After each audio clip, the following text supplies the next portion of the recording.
Alaikum wa rahmatullahi wa barakatuh. Inshallah, you all are doing well.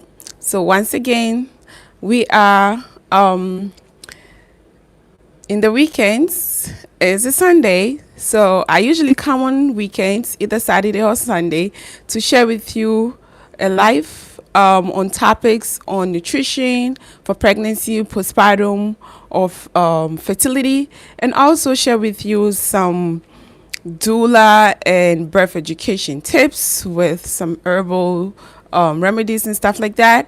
So everything pregnancy, postpartum, and new motherhood experience.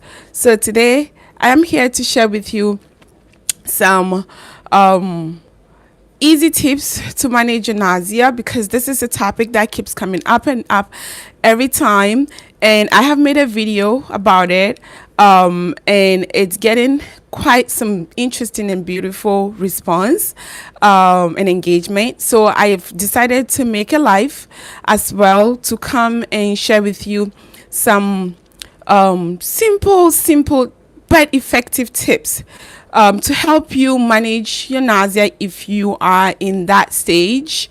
The first few weeks of pregnancy is usually when morning sickness starts, and it's really very uncomfortable for a lot of women. Very uncomfortable, very not the best feeling to enter pregnancy with, because it comes with a lot of challenges of not being able to eat properly, not being able to nourish yourself as you anticipated to nourish yourself.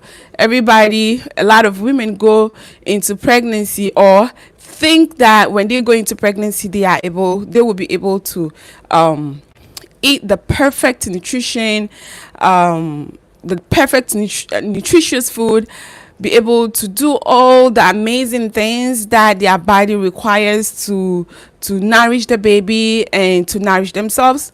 But let's just face it, for a lot of people, 70 to 80% of people don't experience that. It's just a few women who experience a blissful pregnancy, especially in their first trimester. Okay, and morning sickness is also not really a morning sickness thing.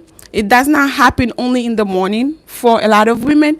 It happens sometimes all throughout the day, from morning till night, and the cycle continues.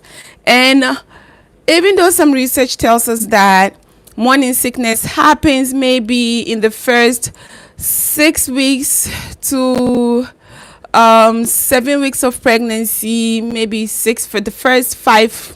Some people see it early, 5 weeks, 6 weeks, until maybe the 15th week or the 16th week that some women start to see relief. Others don't see relief at all. Others see relief maybe in their early second trimester. Some see relief maybe until their third trimester, and some don't even see relief at all. And then some people also go through the worst case scenario, that is the intense nausea and vomiting in pregnancy, and that is hyperemesis gravidarum, and that is really a medical issue. If you're going through that and you are experiencing a lot of vomiting, it's not only nausea, you are really experiencing a lot of vomiting. If you're hearing some noise, it's just my washing machine going on. So I'm in the kitchen, obviously. So it's just the worst nausea and vomiting case for a lot of women. Hyperemesis gravidarum is really a concern. So if you're going through that, please go ahead, call your doctor, call your doula, call your midwife, and let them know, because we don't want you to run into any issue of dehydration, and that is really not good for you and not good for the baby as well, because dehydration is really a concern. Okay, so, and then also nutrient depletion as well. So today's topic is for us to discuss and for me to discuss and educate you about how to manage your morning sickness. It's not really about hyperemesis gravidarum. Okay, so as easy as it can be, morning sickness, like I said, it's different with other people. It's different individual by individual case. So if you are going through it, maybe yours would just start in the early days and then stop at maybe some few weeks into your first trimester, or it might start in the first trimester and then end in the second, or it starts and then never ends. Who knows? So these are tips that you can easily do, you can easily implement without going the medicine way. Okay, on the nutrition standpoint, nutrient depletion is a big thing. On the nutrition standpoint, nutrient depletion is a big thing. A lot of women go into pregnancy without properly nourishing themselves. They go into pregnancy already depleted, and their body is not on the right side of nutrition. So their body is really looking for nutrition. It's really looking for hydration. It's really looking for the minerals that is going to help sustain the pregnancy and sustain your body to carry the pregnancy as easy as you can. So women go into pregnancy already depleted. Some women also go into pregnancy really well nourished, but it's just surge of hormones, the surge of hormones, the change of hormones in your body, the estrogen coming too much up, the progesterone also rising, and all of the other hormones rising as quick as they happen. And your body is really going through a whole lot of changes at one point in a short period of time. So in a way, that's how our body responds to just make our body know that, okay, there's something going on. There is another human being that Allah is creating, Allah is fashioning in the womb.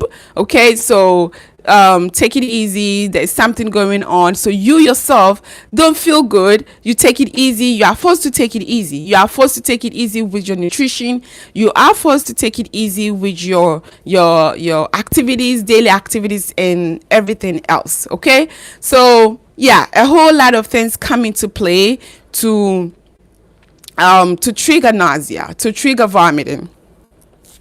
And then also sometimes it's just nothing. It's just because you are pregnant. Being pregnant is hard enough.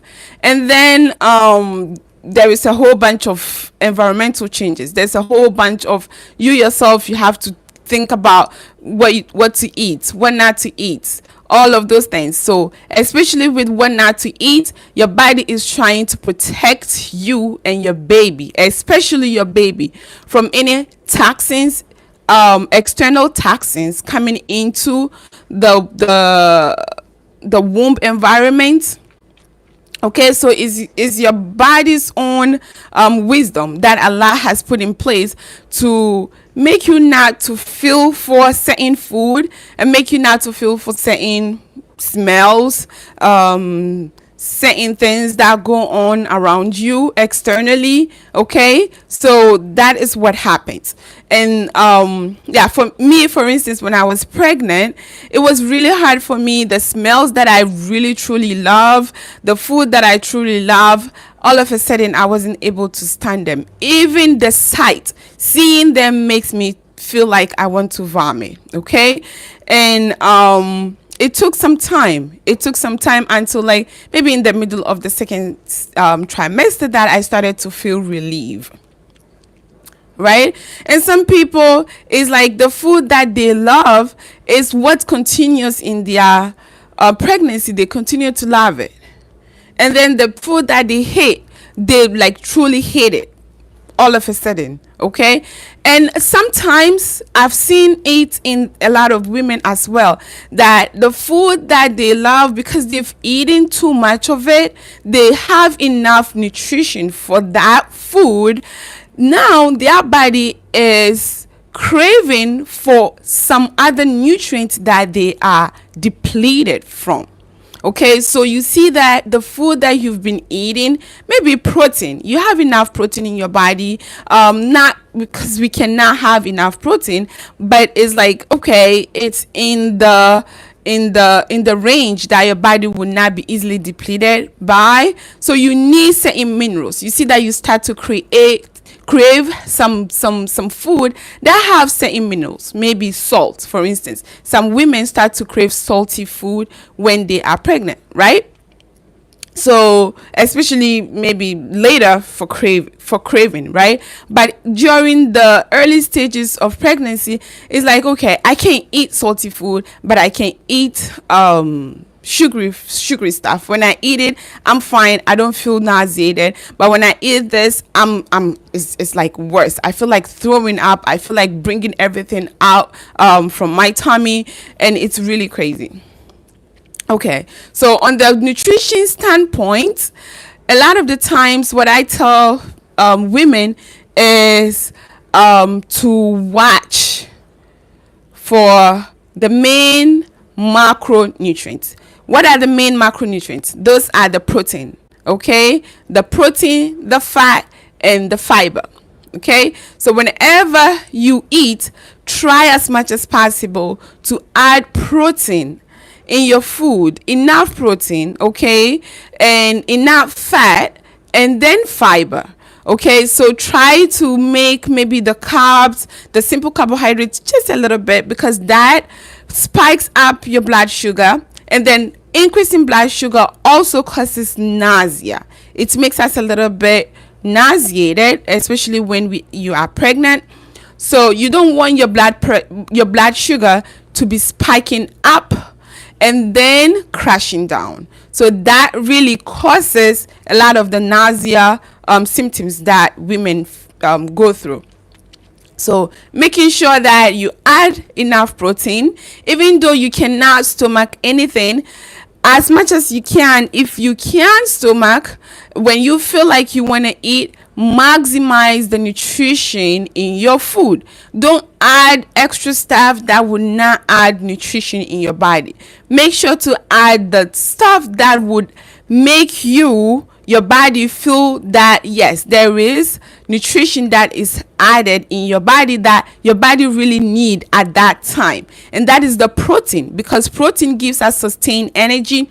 Fiber as well gives us sustained energy. It does not make your blood sugar goes up and then spikes up and then all of a sudden crashes down.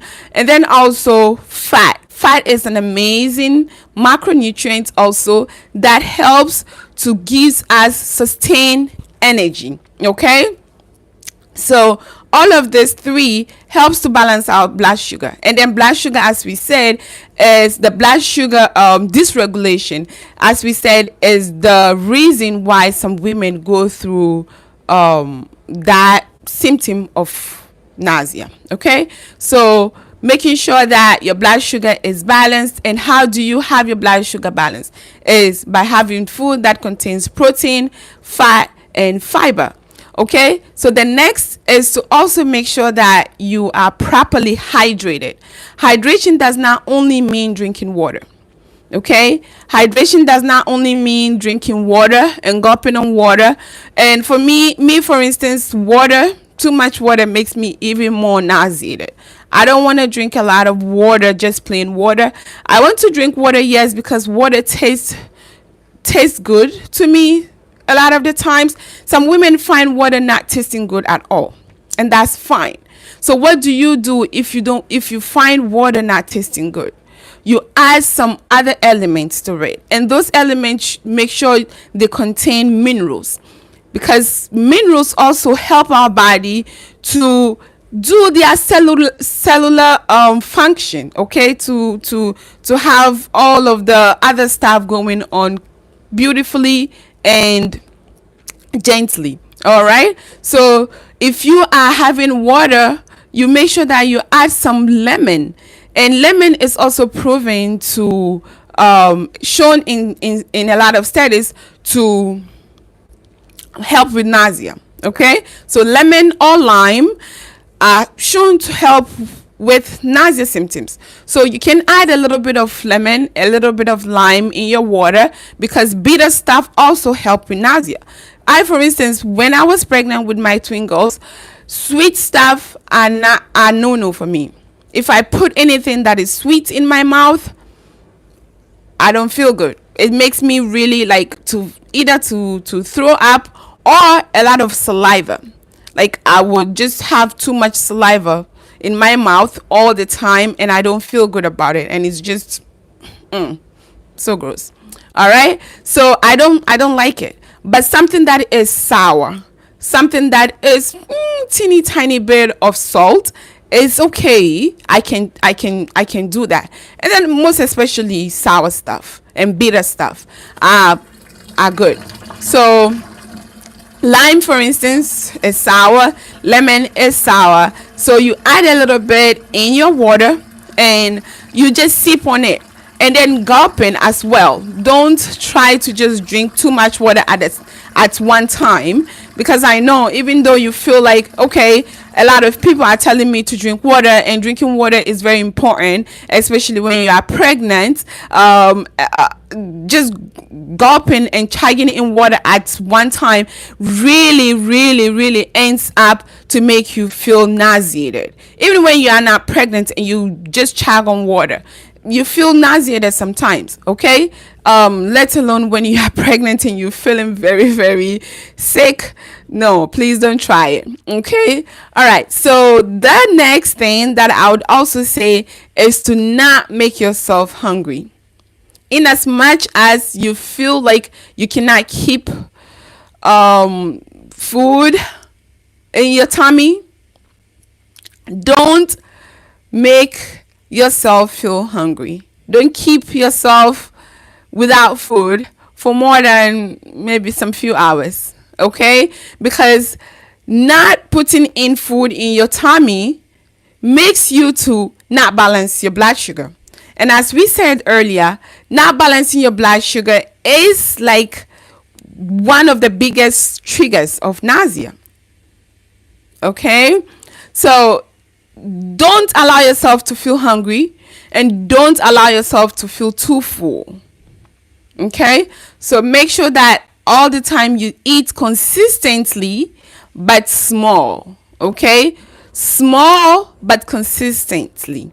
And then small doesn't mean to go and graze on snacks, because snacks nowadays, the snacks that we have, or people think when we talk about snack, what people think is like a carbohydrate and sugar laden foods, but really your snack can be nourishing as well. Your snack can be full of nutrition as well. You don't have to really just go in for the crackers, because people would, you might think, okay, crackers might help, but when you have the crackers, make sure you put a little bit of fat, healthy fat, maybe some ghee, maybe some butter, okay, grass-fed butter, and then or some nut butter, some cheese, okay? So you add it to the crackers, or you add it to the bread that you feel like is bland, is not making you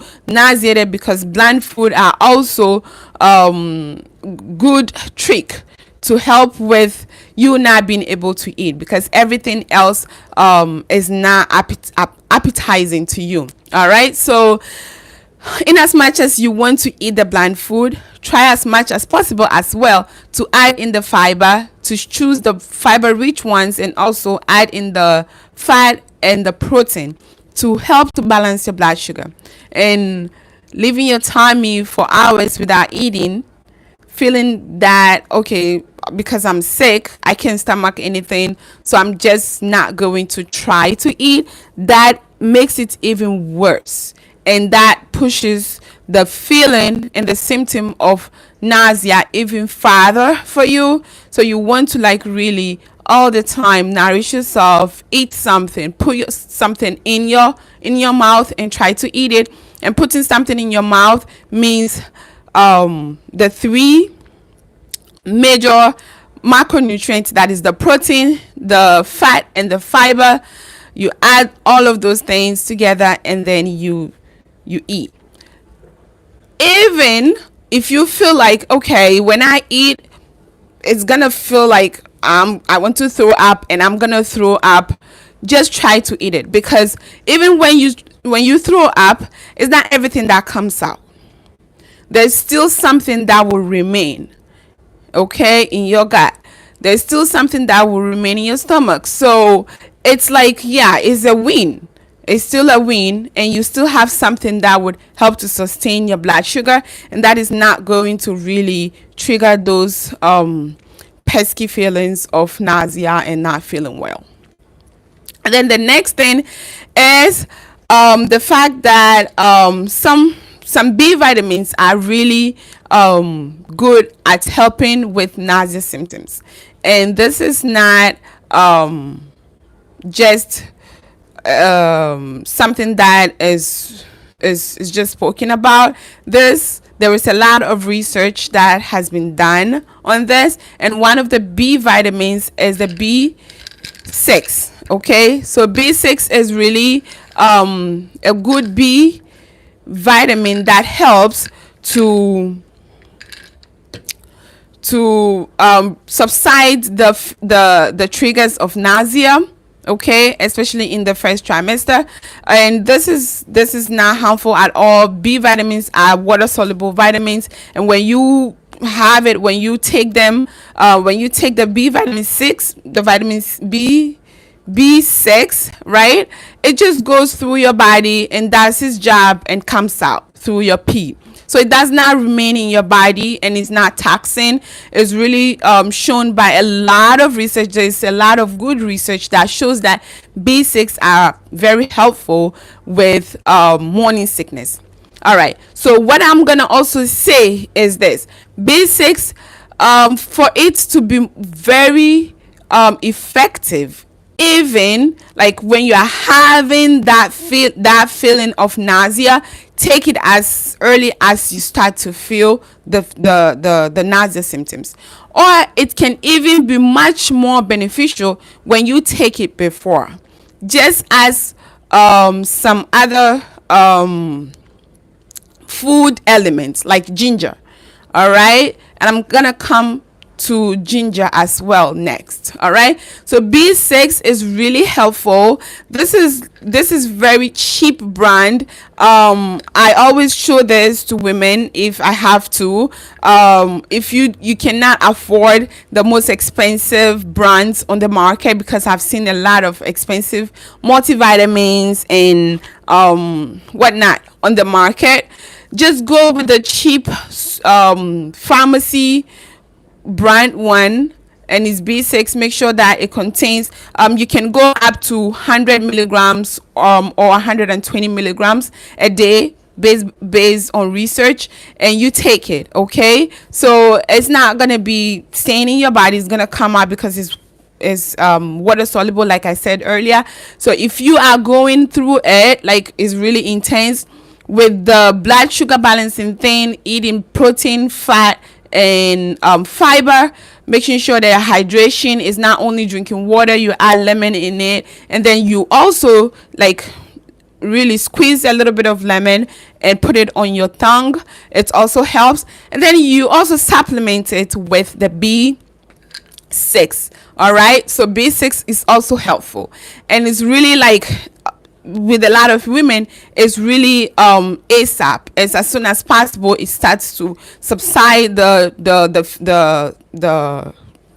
triggers of nausea, and you feel a lot more relief. All right, so yeah, so B6 for you. And then I'm gonna also come on ginger. Ginger is like the old century spice that a lot of women have been using. It is not a new thing. I've heard someone commented on one of my videos, one of my shorts, that ginger is not safe during pregnancy, and she's concerned if when she takes it, it's gonna cause miscarriage or whatever. No, that is not true. That is really not true.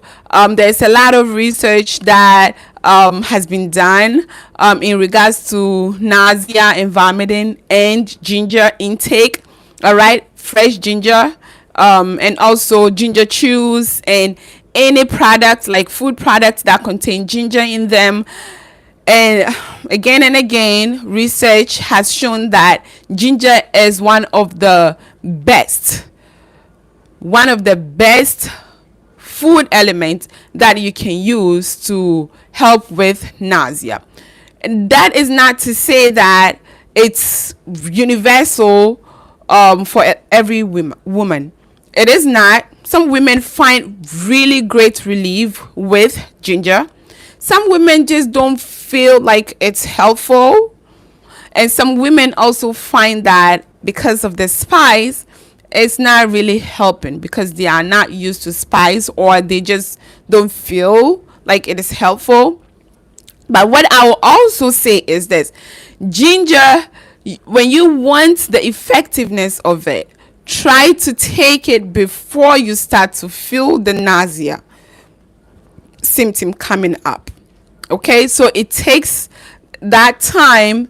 It takes the cool it's time to work through your system and give your body that nutrient or that element that helps to subside the nausea symptoms. All right, so you take it before you start to feel the symptom, not when you start to feel. But even though when you start to feel, you can still make use of it and it's gonna be helpful. But the most effective way is to have the ginger maybe in a chopped form, in a minced form, or in whatever form. Take it before you start to feel the nausea symptoms coming up. Okay, so that is it for ginger for you. And then I'm also going to also say that for a lot of women, is like we don't like eating, and we feel like when I was growing up, not really liking to eat is something that has been glorified when you are a teenager. And she does not like to eat because she's this and she's that, fashionista, she's this. Okay, slow it down. For women, our body needs calories, our body needs nutrition, our body needs hydration, and a proper one. So when you are growing up, you feel like, okay, I don't feel like eating. I'm eating just teeny tiny bit of food. I don't care for food. Please, that is not for us to do. That is not for women. That is not even for men, because men's body also require energy and nutrition, proper nutrition. But women, our body is meant to have nutrition constantly, especially fat, especially hydration, especially protein. So make sure that you enter into pregnancy with the mindset of eating properly before you enter. And then when you enter into pregnancy, please don't try to skip meals. Okay, even when you don't feel the nausea coming, you are one of the few people who are blessed not to experience nausea. Skipping meals is such a no-no for the female body. It's such a no-no for the female body. The female body requires calories, it requires nutrition, it requires hydration, and not just that, it requires proper hydration, nutrition, and calories. Okay, so make sure as much as possible to nourish yourself with consistent food. Okay, not skipping meals, not eliminating major nutrients and some key micronutrients as well. All right, and then also it also helps sometimes when you are going to bed to have a snack, and then also right when you wake up, have something next to your bed and then eat it. eat it right away. Even if you have not brushed your teeth, you have not gotten ready, like right away when you wake up. If you're feeling, you don't have to even wait to start feeling the the triggers of nausea. You don't have to even wait. Right away when you wake up, get something in your tummy, put something in your mouth, like I said, like a cracker, and then some nut butter between the crackers, or bread and nut butter between the crackers, or bread and butter, not margarine. Okay, there's a difference between margarine and butter. So butter is like the natural milk fat, okay, but margarine is like artificially produced oil that has been hardened to look like butter, but it's not. All right, so you put that between your carbohydrates, and you have it, and then you get up and then get yourself ready with brushing your teeth and all of that. And then also, I remember when I was pregnant, brushing my teeth was also a trigger because of the sweetness. Like I said, I don't like anything that is sweet. So brushing my teeth is like a trigger. So if you can, as much as possible, if that is what your trigger is, don't brush your teeth, just eat. And then there are like chewing stick and miswak, okay? And for us Muslims, miswak is a sunnah, right? Using miswak is a sunnah. And it also have beautiful natural fluoride in it. It has beautiful natural chemicals that are not really like the chemicals produced in the factories that would bring a whole bunch of stuff to us. Now there's a whole lot of debate whether to use a fluoride toothpaste or not to use a fluoride toothpaste, to use this toothpaste, whatever. All right, so just to be on the safer side, miswak is the best you can have. And then I have also found that miswak is even beautiful, especially if you if you have fasted and used miswak before. You feel like it gives you a little bit of good feeling when you use miswak when you are fasting. It's the same thing, okay? When you feel like, okay, you want some relief, put miswak in your mouth, because some miswak have some bitter taste to them. It's beautiful when you try it and then you have it, and not use toothpaste. Okay, all right, so I think I will be wrapping up. Some people also have found using herbs like nettle, for instance. It's very high in B vitamins, it's very high in a whole lot of minerals, and I have these herbs that I am putting together, inshallah, to bring it to you. I have also started to, like, this is maternal herb, organic maternal herbal tea, and I have the pregnancy tea as well. And this is nettle. Nettle is really nutritive. It has a whole bunch of B vitamins, like I was saying, the B6, amazing. Okay, even when you are not pregnant, this is really good for womb health. Okay, when you are having issues with your period, you are having issues with your menstruation and your energy and a whole bunch of stuff, nettle is very beautiful herb. And then there is ostra. Ostra is amazing. It is high in calcium. It is really tasty when you make it with tea and stuff like that. And I have red raspberry leaf. This is such a beautiful herb that I love so much. I love the smell. It doesn't taste like raspberry. Like, if you know, raspberry is red, and it has some sour taste to it, and it's a fruit. It has a lot of antioxidants. But this is actually the leaves from red raspberry, and it's called red raspberry leaf tea. Okay, it is called red raspberry leaf, and it's really amazing, very nutritive. This herb has been known for centuries to help with pregnancy symptoms, to help with women's health issues, and a whole bunch of things. And it's also very known, famous for its ability to start labor.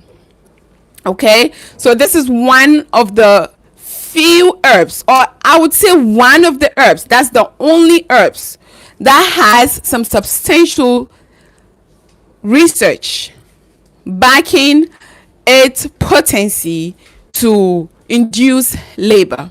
Okay, it's very gentle in inducing labor, and it's also very gentle in giving you all the nutrients and all the other minerals that your body needs for yourself and for the baby as well. So this herb is also known as the women's herb, and it's really amazing. It is really shown by research to shorten labor. It is shown to tonify the uterine lining. It is also shown to start labor. Okay, so it has a whole lot of benefits, and when I start to mention it, it's gonna be like a whole long list. So I am promising that I'm gonna come on live and then also make a pre-recorded video regarding the benefits of red raspberry leaf, as well as nettle as well, one of my few favorite herbs. Okay, and then I have alfalfa over here. Alfalfa is also really beautiful herb, and it's an amazing herb when you use it in infusion, you use it in teas, and I love it. And then one of the herbs, the last but not the least, is peppermint, right? This is really like amazing smelling herb. Okay, so peppermint is really also good. It's very, very nutritive as well. It's very helpful with nausea. So if you are having some nausea triggers, peppermint is really good. Some women have found using peppermint oil, like essential oil, when they rub it on their palm or at the back of their hands, and then smell it whenever they are having some triggers. They'll just rub it with the roll and then smell it, and that gives them relief. So you can also look into that if you are interested. But having the tea internally as well is really also great, with the added benefits of the minerals and the other vitamins that is in the herb. All right, so and then also last but not the least is lavender. Lavender is great. Okay, so I also love to smell lavender because I love the smell. Some people don't like lavender because it smells, I feel like it reminds me of like a lot of soaps. All right, so but I love it. I love the smell. So if you are somebody who likes it, you might want to try it. I have these herbs that I'm selling. So if you are interested, please you can follow me on Instagram. I'm gonna put the link on Instagram. It's been a while since I've been on Instagram sharing, because a lot of personal stuff going on with me. So now I'm gonna be sharing a little bit more on Instagram, and also here sharing long form videos and educating and all sort of that, like the good stuff. All right, so if you are interested, I have this tea all combined together, and I made it into pregnancy tea. Okay, so very, very helpful for nausea, very helpful for nourishing you, very helpful to even prepare for labor. Okay, so because I have red raspberry leaf in it, and red raspberry leaf, even though some research tells us not to use it in the first trimester, some herbalists and some doctors also recommend that it is safe. Okay, it is not really too strong to start labor, even though it has the capabilities of contraction, uterine contraction, but it's not too strong to contract your uterus in the first trimester. It is really gentle to start labor in the last stage of pregnancy. So some herbalists, like the herbalist that the renowned herbalist that I am training with, Dr. Aviva, she's on Instagram and she's very fabulous. She teaches very easily,